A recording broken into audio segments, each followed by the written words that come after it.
Hi, welcome to this video. We're going to guide you through how to use Notion for student habit tracking.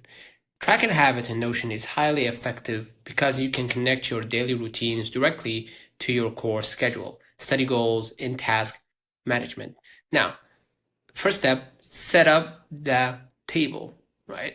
You can go ahead and create a new page, and instead of doing it manually, go ahead to templates and select whatever template that feels right to you, right? If you're a student, then who wants to track their habits, then go ahead and type student life, for example.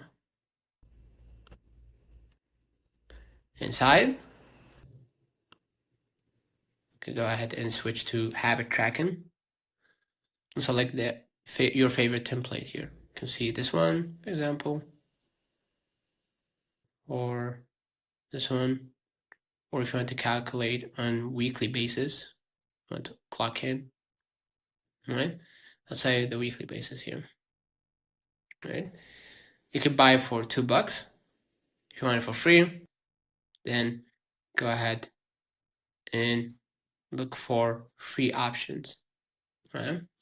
And once you select your favorite template, you can apply this by using your name, and you can start editing, basically, right? You can start editing, add your plans, maybe, for example, read 20 pages, review lecture notes, meditate, go to the gym, etc. This is a great way to track your progress, right? You can see this template, for example.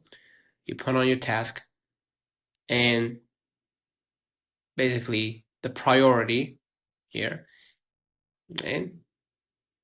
Due date, deadline, which is important, status, effort, category, recurring project, right? So you're gonna select if this habit or this task is in the top of your list, and what's the deadline, of course, in the status, if it's in progress, if you're working on it now or not, and the effort, of course, and basically that's it. Consider liking this video, subscribe, it really helps the channel. Till next time, see you.